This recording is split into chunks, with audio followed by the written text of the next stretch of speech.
Graças e paz, irmãos. Mesmo assentados como estamos, abramos nossas Bíblias no livro dos Salmos e façamos a leitura do Salmo de número 3. Diz assim: Salmo de Davi, quando fugia de Absalão, seu filho. Senhor, como tem crescido o número dos meus adversários. São numerosos os que se levantam contra mim.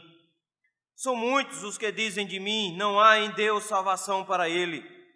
Porém tu, Senhor, és o meu escudo, és a minha glória e o que exaltas a minha cabeça. Com a minha voz clamo ao Senhor, e ele do seu monte me responde. Deito-me e pego no sono, acordo porque o Senhor me sustenta. Não tenho medo de milhares do povo que tomam posição contra mim de todos os lados. Levanta-te, Senhor, salva-me, Deus meu, pois feres nos queixos a todos os meus inimigos e aos ímpios quebras os dentes. Do Senhor é a salvação e sobre o teu povo a tua bênção.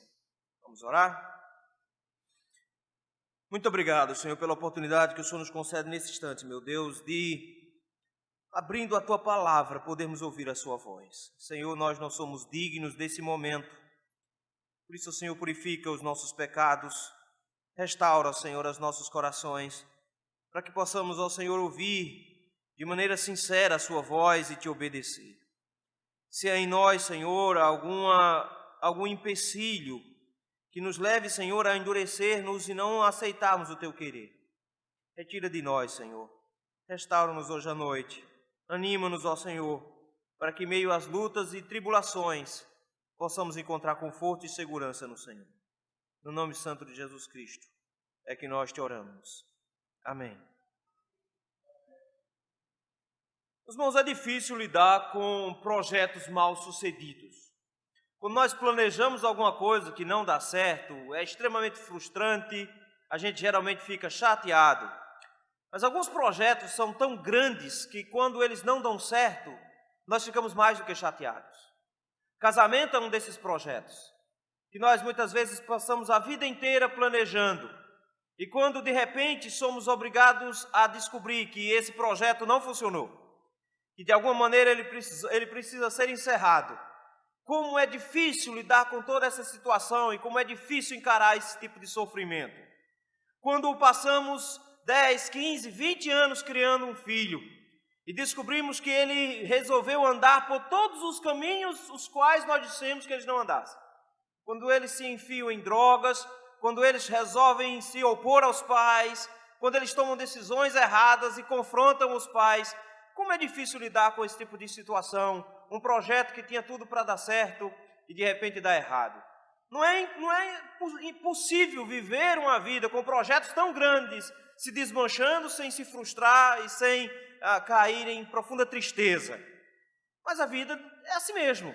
Nós vivemos a vida e estamos sempre propensos a ter grandes projetos desmanchados e arruinados. A pergunta que nós fazemos é: como é que podemos, como crentes, viver em paz e segurança quando tudo ao nosso redor está se desmanchando, quando os nossos grandes projetos estão andando para trás e quando tudo que podia dar errado está dando errado, quando todas as pessoas que amamos estão nos decepcionando, quando de repente todos se levantam contra nós? Como viver tranquilo, em paz e segurança em meio a uma situação como essa?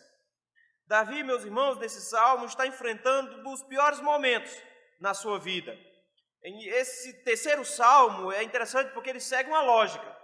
O primeiro salmo começa com uma bem-aventurança, o segundo salmo termina com uma bem-aventurança e o terceiro salmo começa de repente com uma vida completamente arrasada. Parece que de alguma forma o salmista tenta nos mostrar de que a vida é assim e que nós precisamos reagir. Esse é, na verdade, ao que tudo indica, o primeiro salmo de Davi, já que há uma referência de que pode ser que o segundo salmo tenha sido escrito por ele, mas que tem descrito como sendo o primeiro salmo de Davi é esse aqui. Também é o primeiro momento no livro dos Salmos que aparece a palavra salmo, aí na sua introduçãozinha, que você tem lá em cima, Salmo de Davi. A palavra salmo significa tanger com cordas, dar a ideia de apresentar ao Senhor um louvor que será acompanhado. Mas esse também é a primeira oração dos salmos. E logo de cara, a primeira oração que nós temos na Bíblia, nos salmos em específico, de repente ele é o que nós chamamos de um lamento pessoal. É um rogar a Deus por misericórdia, é uma oração pedindo de ajuda. Porque na verdade o que está acontecendo aqui é que Davi está em plena fuga. Davi precisa fugir de Jerusalém, ele precisa atravessar o rio Jordão e acampar-se numa região próxima chamada Manaim. Ele está fugindo, meus irmãos, porque ele está sendo perseguido. Está havendo um complô em Israel, está iniciando-se uma guerra civil que vai ser muito violenta e agressiva, mas o que parece é que Davi está em pleno choro, em plena angústia, em plena agonia, porque tem alguém que o está perseguindo e essa pessoa é o próprio filho dele. Nesse momento, Absalão juntou um grupo de homens, comandantes do exército de Davi, conseguiu um número suficiente de soldados, está invadindo Jerusalém. Matthew Henry, comentando esse texto, ele diz que nesse momento que esse salmo está sendo escrito, Davi está fugindo de Jerusalém, ele para no Jardim das Oliveiras e faz uma oração rogando ao Senhor por misericórdia e passa a partir daí empreender uma fuga descalço, em humilhação completa. Ele está vivendo um momento de muita dor, ele está simplesmente com a cabeça coberta, descalço, orando ao Senhor, no Jardim das Oliveiras, semeando com lágrimas a sua vida, rogando ao Senhor por misericórdia, nesse momento em que o próprio filho o traiu com homens que estão ao lado dele e que o estão agora perseguindo. Esse salmo, meus irmãos, então, nos mostra que Davi perdeu toda a sua dignidade real, perdeu toda a sua honra, ele está em plena agonia, em pleno desespero, ele precisa da ação do Senhor. E aí a pergunta é, como é que se vive em segurança e paz em meio a essa situação toda? E é nessa oração que Davi vai nos ensinar isso. Davi nos ensina a vivermos em paz e segurança como redimidos do Senhor. E eu gostaria de meditar com os irmãos sobre isso hoje. Paz e segurança santa dos redimidos. Em que elas se encontram? Em primeiro lugar, meus irmãos, essa paz, ela não nos impede de enxergar as dificuldades que estão diante de nós. O salmista não tem muito assunto. Notem que, de repente, ele não faz um preâmbulo bonito para a sua oração, ele não traz palavras bonitas, como geralmente acontece, ele não começa exaltando ao Senhor, ele não começa glorificando a Deus, como nós aprendemos que deveríamos fazer. Davi está tão angustiado que ele já começa o seu salmo com a palavra Senhor. E a angústia de Davi, meus irmãos, é clara e é óbvia, porque Davi está em meio a uma perseguição de uma guerra. De novo, Davi está numa batalha. E a grande queixa que ele nos traz é que os inimigos dele estão se avolumando. Acontece, na verdade, que Davi sabe o motivo dessa guerra. Essa guerra, meus irmãos, foi fruto do pecado de Davi com Betseba. Ele caiu em pecado com Betseba e não só cometeu o adultério, mas matou Urias, o marido de Betseba, para ficar com Betseba. Ele comete 2 pecados graves, adultério e assassinato. E por conta disso mesmo, o Senhor disse que iria perdoá-lo, mas que de alguma maneira ele iria receber as consequências do seu pecado na sua vida. E por isso a espada jamais se apartaria da casa dele.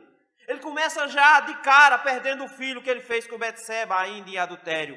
Ele ora, roga ao Senhor, ele jejuma por essa criança, mas não tem jeito, o Senhor a mata. Mas como se não bastasse, a vida dele começa a se tornar um turbilhão de dificuldades. Ele tem um filho chamado Amnon, que é o confiável, e Amnon, na verdade, tem uma irmã, uma meia-irmã chamada Tamar, e ele resolve se apaixonar por essa irmã, ele tem um desejo profundo por essa irmã, ele vai e estupra a própria irmã. Aquele que deveria ser digno de confiança, se torna o estuprador da própria irmã. Absalão, que era irmão legítimo de Tamar, de repente espera em Davi alguma atitude, mas Davi nunca vai repreender nenhum dos filhos, Davi nunca vai tomar nenhuma providência em relação aos filhos, ele deveria tomar uma providência com relação a Amnon, ele não toma, até o instante que Absalão se revolta, vai lá e mata Amnon. E aquele que é chamado de o pai da paz, agora mata o próprio irmão, passa um tempo exilado, até que um dia o profeta consegue que ele tenha um encontro com o pai, porque Davi ficou extremamente raivoso com Absalão. E no dia em que Davi e Absalão deveriam se juntar e fazer as pazes, o que aconteceu é que Davi ficou calado e não disse uma única palavra na frente de Absalão. E o texto nos diz que daquele dia, Absalão saiu da presença do rei, em primeiro lugar decidido a tomar o reino, em segundo lugar decidido a matar o próprio pai. Ele era um dos homens mais bonitos. A Bíblia nos diz que Absalão tinha um cabelo enorme, era praticamente uma juba de um leão. Hoje em dia as mulheres achariam isso horrível, mas ele era muito bonito, era um homem extremamente bonito. E o texto nos diz que ele tinha uma habilidade em especial. O livro de 2 Samuel nos diz que ele tinha a habilidade de enganar as pessoas. Ele tinha uma lábia muito boa, ele tinha uma boa conversa.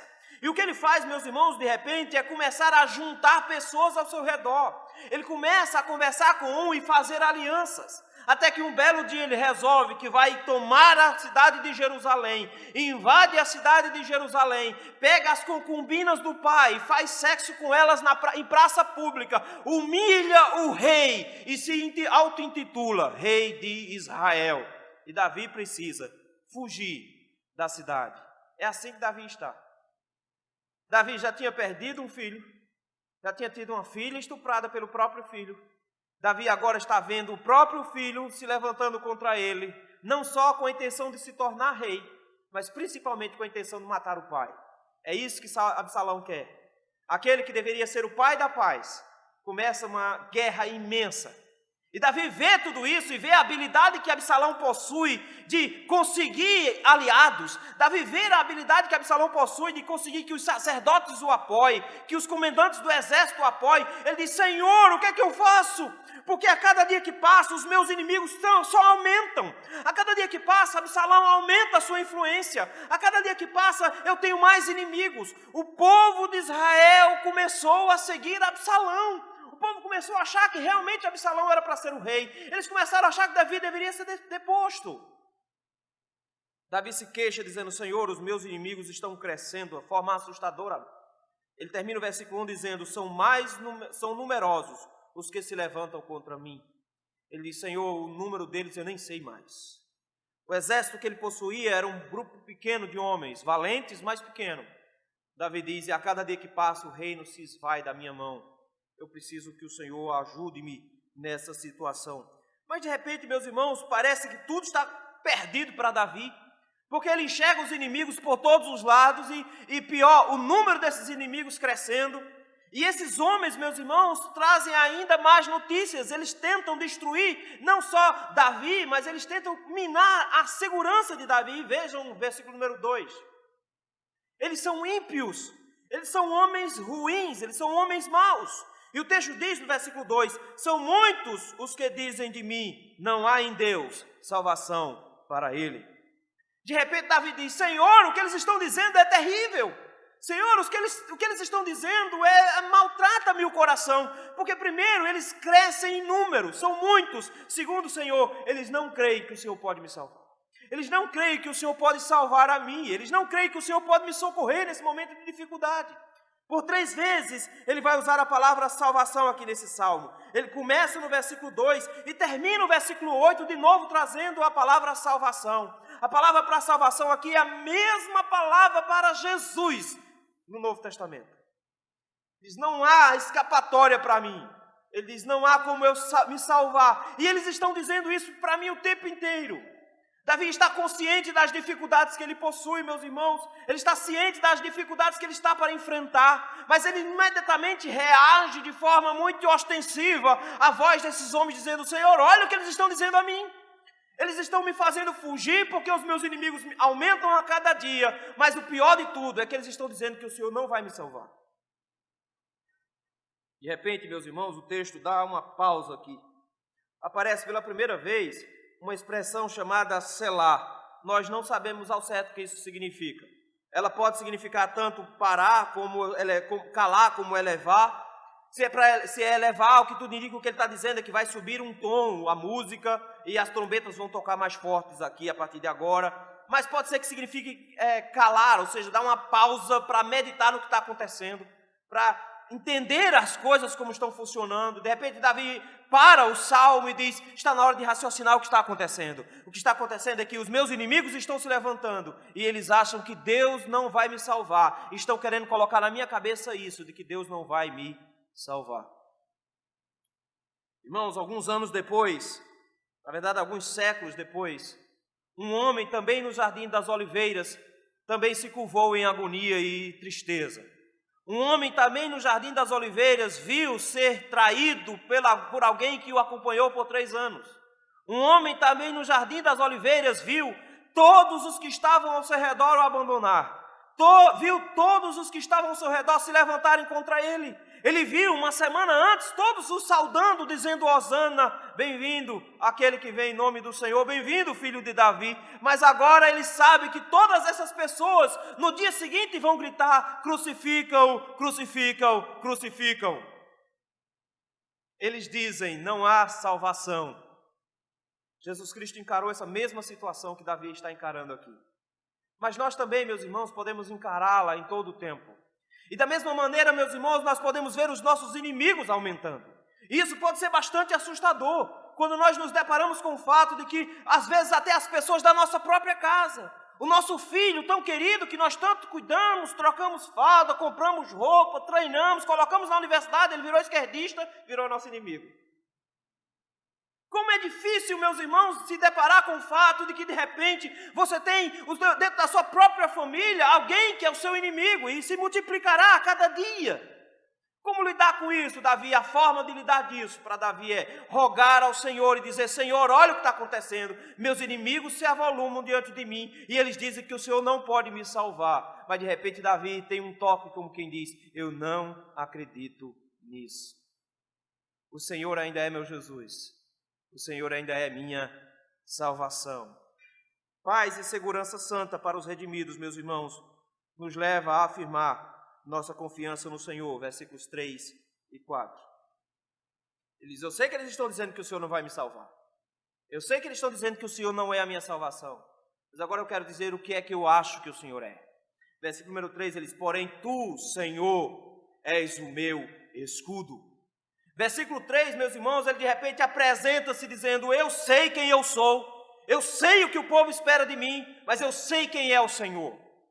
A expressão escudo era muito usada para o rei de Israel, ele era o escudo de Israel, ele era a proteção de Israel, mas Davi está tão fragilizado que ele sabe que não consegue proteger nem ele mesmo, ele sabe que não tem condições nem sequer de ele mesmo se salvar, porque os próprios inimigos dizem que se nem Deus pode, ele sabe que ele não pode. Mas ele diz, eu não tenho problema nenhum em me humilhar e dizer que eu não sou o escudo de Israel, que eu não sou o impenetrável, que eu não sou aquele que garante a segurança de ninguém, eu não tenho condições de guardar nem a mim mesmo, quanto mais aos outros. Ele diz, a minha segurança está no fato de que eu tenho um escudo que é sim impenetrável. O Senhor é o meu escudo.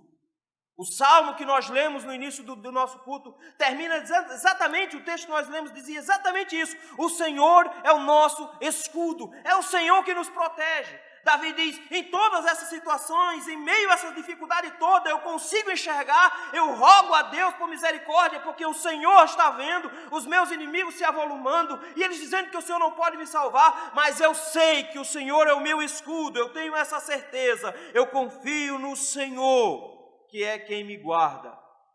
Mas Davi não está preocupado somente em saber que o Senhor vai guardá-lo. Ele diz que o Senhor é quem mantém minha posição. Versículo número 3, ele diz assim, além do meu escudo, és a minha glória e o que exaltas a minha cabeça. Ele diz, eu não tenho glória própria, eu não tenho a glória do reinado de Israel, eu não sou o glorioso rei de Israel. É interessante porque o maior rei de todos os tempos de Israel continuou sendo Davi. Mesmo que Salomão tenha expandido em riquezas, tenha expandido em território, foi Davi o maior rei de Israel. Ele diz, mas eu não tenho glória própria. A minha glória vem completamente do Senhor. É o Senhor que é a minha glória. De repente ele não tem orgulho nenhum em dizer, Senhor, eu não posso me proteger, eu não posso cuidar de mim mesmo. Só o Senhor que pode cuidar de mim. Só o Senhor é quem me mantém a glória. Só o Senhor pode exaltar a minha cabeça. Eu acho interessante porque nesse momento a cara de Davi estava no chão. Ele estava com o rosto na terra. Estava plenamente humilhado, cabisbaixo. Ele diz, mas o Senhor é o único que pode levantar a minha cabeça. O Senhor é o único que pode me exaltar novamente. E foi exatamente isso que o Senhor fez mais à frente. Foi exatamente isso que o Senhor fez. O Senhor devolveu a glória a Davi. E ele não só se tornou rei novamente, como o reino inteiro precisou se curvar diante dele, e ele ainda fez o seu sucessor, dizendo que era para ser Salomão o sucessor, e foi isso realmente que aconteceu. O Senhor o exaltou, o Senhor levantou a cabeça de Davi, ele diz, e eu digo isso porque só o Senhor pode fazer isso. Essa certeza só vem do Senhor. Ele termina dizendo, no versículo número 4, com minha voz eu clamo ao Senhor. Diz, minha única saída é saber de que o Senhor está atento ao que eu digo. E eu vou produzir diante do Senhor o meu lamento, a minha tristeza e o meu choro. Eu vou chorar ao Senhor, eu vou rogar ao Senhor. Mas olha o que é que ele diz no final do versículo 4. O contrário do final do versículo 2. Enquanto no versículo 2 o povo dizia, não há em Deus salvação para ele. No versículo número 4 ele diz, e o Senhor do seu santo monte me responde. Davi, meus irmãos, não está mais em Jerusalém, ele já está fugindo. Ele está saindo de Jerusalém. Na verdade, não existia templo ainda, porque só Salomão vai construir, mas a arca já está morando em Jerusalém. É lá que o Senhor habita, em Jerusalém. Ele mesmo tinha levado a arca para lá. Ele sabe que o Senhor está lá, mas ele diz, mas eu não preciso voltar para Jerusalém para conversar com o Senhor. Eu não preciso ter um sacerdote para conversar com o Senhor. Eu não preciso de todo esse negócio. Ele diz, daqui mesmo de onde eu estou, eu sei que de lá de Jerusalém, de onde Absalão acha que está reinando, lá de Jerusalém, onde os meus inimigos estão, lá naquela cidade que eu acabei de perder, lá o Senhor tem um trono, e de lá é que o Senhor me responde. Ele olha para toda a situação e vê tudo por cima. Ele diz, o meu Deus não perdeu o controle, o meu Deus está no seu santo monte, eu posso orar onde eu estiver, mas de lá o Senhor vai me atender. Alguns séculos depois, um homem também fez uma oração muito parecida. Ele rogou ao Senhor que o Senhor o exaltasse no final. Ele rogou ao Senhor que o Senhor tivesse misericórdia, porque ele iria passar por momentos muito difíceis pela frente. Ele rogou ao Senhor que o Senhor o acolhesse naquele instante e o ajudasse. Que ele tivesse condições de tomar o cálice que ele estava para tomar. Se tivesse uma saída, seria bom, mas se não tivesse, que fosse feita a vontade do Senhor. E ele também entendeu que o Senhor o sustentaria e que no final o exaltaria. E 3 dias depois, esse homem foi ressuscitado e foi assunto aos céus 40 dias depois e está sentado à destra de Deus, julgando a vivos e mortos. Ele também confiou no Senhor. Nós também, meus irmãos, podemos orar ao Senhor. Não interessa qual a quantidade de inimigos que estejam nos sobressaindo. Não interessa qual o tamanho do seu problema. Você sempre poderá contar com aquele que está assentado no trono. E mesmo que você esteja enfiado no mais profundo dos abismos, de lá o Senhor vai te contemplar. E mesmo que você esteja escondido no fundo do mar, de lá o Senhor te verá. O Senhor é a minha salvação. É o Senhor quem me salva. É o Senhor quem cuida de mim. É por isso mesmo que no momento mais difícil da vida do profeta Jonas, quando ele estava dentro do ventre do peixe, ele arrastou o Salmo de número 3 para orar. Ele diz, o Senhor é a minha salvação. Ele diz, o Senhor pode me resgatar de lá. O Senhor pode me tirar de lá. Daí, meus irmãos, paz e segurança santa dos redimidos vem quando nós antevemos a vitória, quando ela nem está perto do horizonte. Versículo número 5 e diante. Depois de orar, o que é que Davi faz? Ele diz, versículo 5, deito-me e pego no sono. Eu sei que alguns autores acham que isso aqui diz respeito à forma como esse salmo foi escrito. Esse salmo, na verdade, é um salmo vespertino, o outro é um salmo mais noturno. Esse salmo é um salmo de manhã. Um comentarista chega a dizer que amanhã é a melhor parte do dia. Depende, eu sou noturno, então amanhã para mim é a parte mais difícil do dia. Eu só trabalho à noite, eu sou meio morcego nessas horas. Mas o que o salmista chega agora e diz é que existe uma diferença para manter paz e segurança quando tudo está dando errado. É quando nós colocamos nas mãos do Senhor. quando nós depositamos nossa confiança e certeza naquele que tem controle sobre todas as coisas. E o que ele acabou de fazer nos versículos de número 4 e 5, 3 e 4 foi orar. No versículo 5 ele diz, agora eu vou dormir. E ele não sofre de insônia como o pastor Sivaldo. Ele dorme bem. Eu não dormiria. Mas ele chega agora e diz, deito-me e pego no sono. Aí você pode pensar, então ele dormiu rápido. Eu não creio que ele tenha dormido rápido, porque o foco aqui não é dormir. Porque tem gente que realmente dorme até sentado no banco da igreja, imagina o resto. Né? Eu não creio que ele esteja dizendo isso. Eu acho que o foco não está em deito-me e pego no sono. Eu acho que o foco está no final do versículo 5. Acordo, porque o Senhor me sustenta. Vocês, irmãos, pararam para pensar, mas por que Deus nos dá sono? Por que Deus nos obriga a ficarmos na cama? Eu tenho certeza que você parou para pensar que tinha uma propaganda um tempo desse de colchão que dizia que 1/3 da sua vida você passa em cima dele. Colchão, meus irmãos, é o lugar mais perigoso do mundo. A maioria das pessoas do mundo morre em cima dele. Então é um lugar complicado.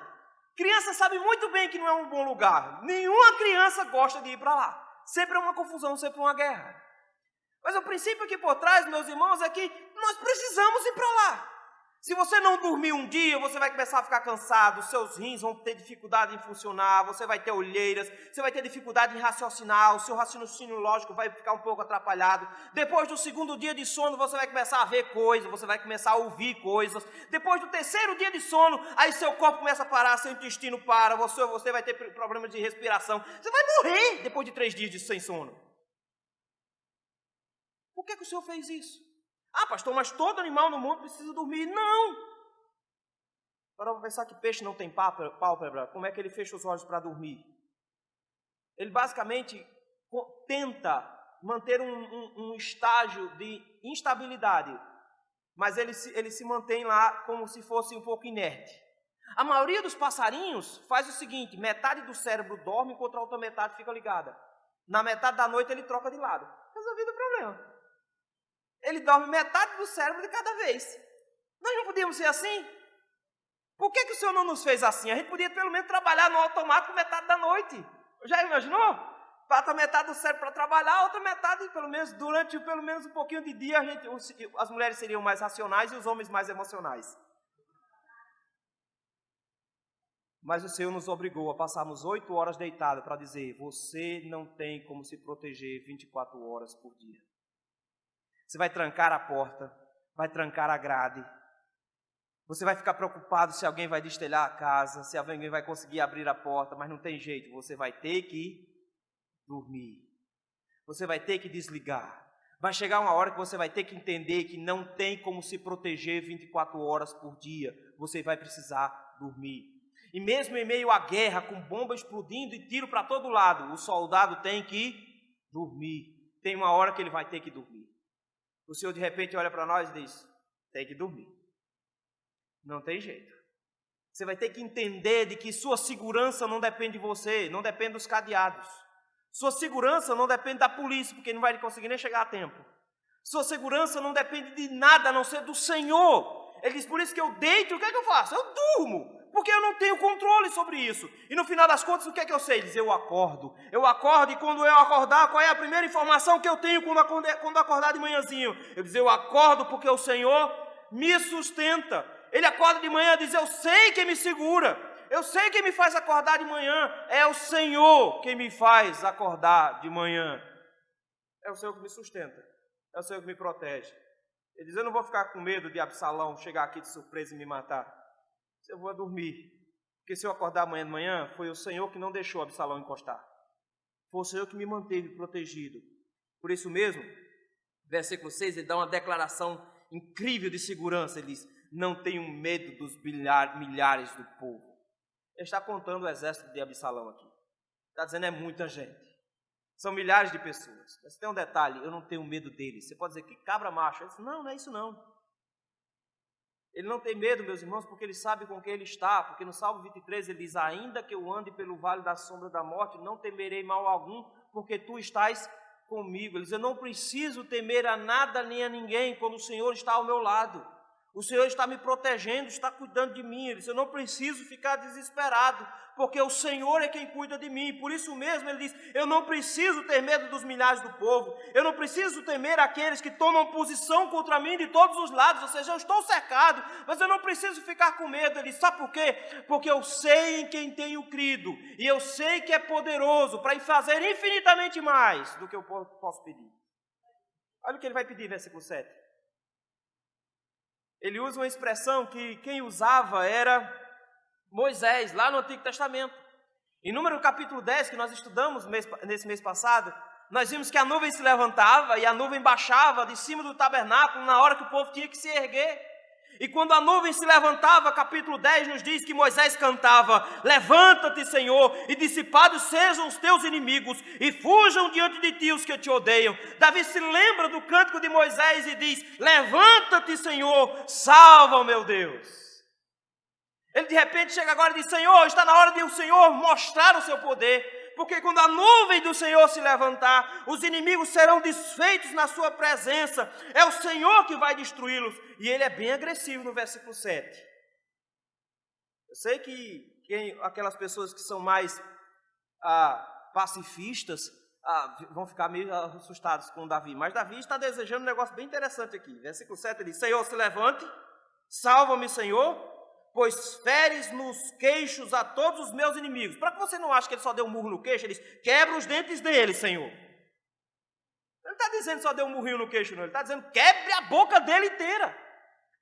O motivo pelo qual ele está pedindo que o Senhor machuque a boca deles, o motivo pelo qual ele está querendo que o Senhor arranque o dente dos seus inimigos, dos ímpios, é porque esses inimigos disseram bobagem no versículo número 2. Eles abriram a boca para dizer que o Senhor não os salvaria. Ele está dizendo, Senhor, quebra os dentes deles para eles saberem que o Senhor me salvou. Quebra os dentes deles para eles nunca mais virem me dizer que o Senhor não pode me salvar, para eles nunca mais tentarem colocar areia na minha fé. Senhor, quebra os dentes dele, porque enquanto a boca dele estiver inchada, ele não vai poder abrir a boca para dizer que o Senhor não me salva.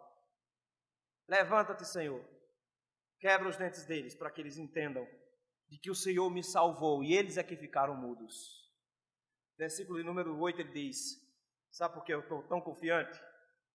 Não é porque o meu exército é bom. Não é porque eu tenho um pensamento positivo, vai dar tudo certo no final. Não. É porque do Senhor é a salvação. Do Senhor é a salvação.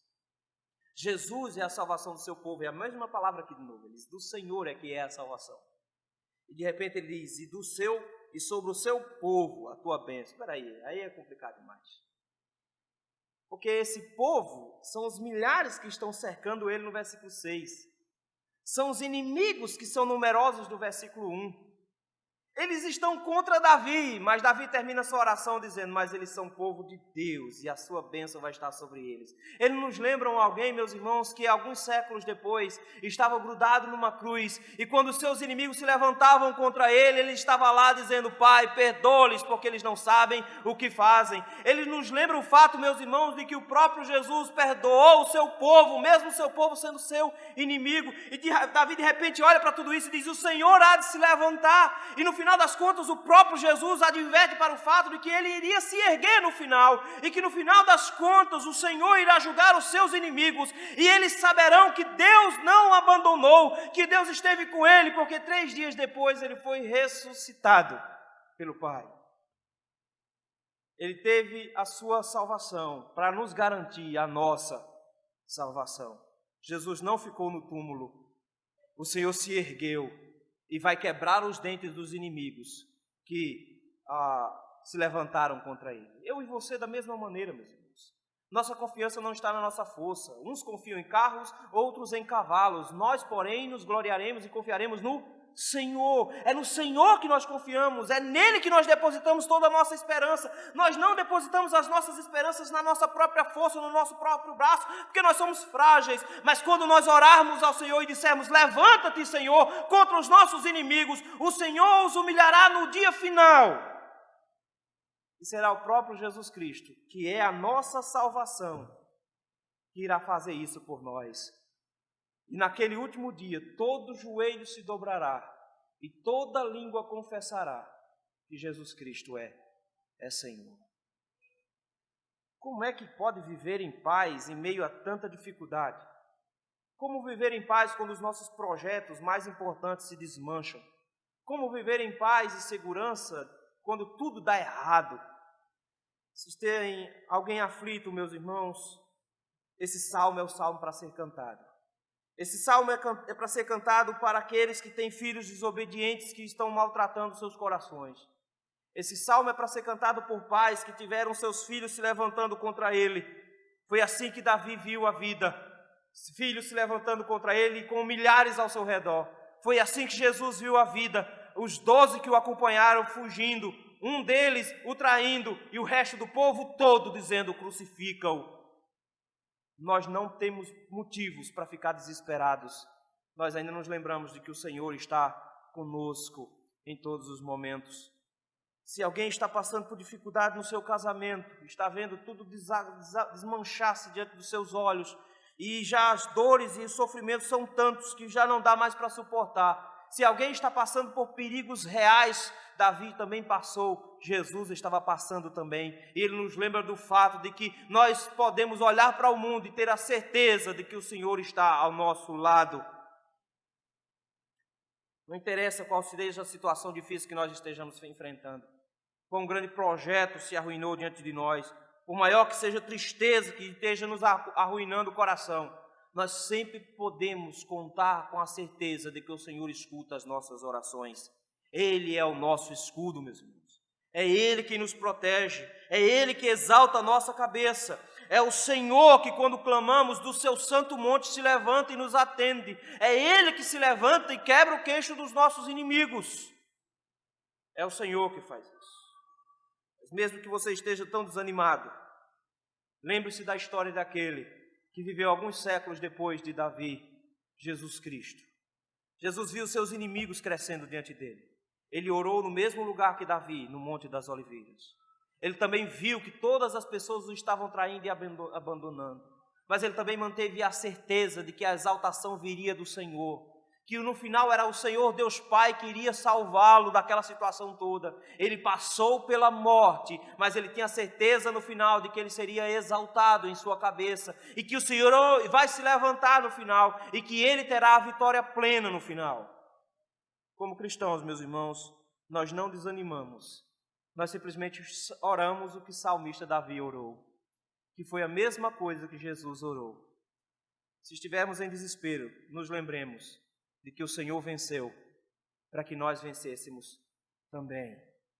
E é isso que nós vamos nos lembrar hoje à noite. A ceia do Senhor é o exemplo disso. O sangue de Cristo derramado, corpo de Cristo rasgado em favor de nós, vai nos lembrar hoje de que Ele também enfrentou momentos muito difíceis na vida, que Ele também confiou no Senhor Deus Pai e que Ele também obteve a vitória e obterá a vitória plena no final. E quando o nosso general vence, todo o seu exército vence com Ele. Que o Senhor nos dê a graça de descansarmos no Senhor hoje, de confiarmos no Senhor e termos a segurança que vem somente dEle e não das circunstâncias. Que o Senhor nos abençoe, meus irmãos.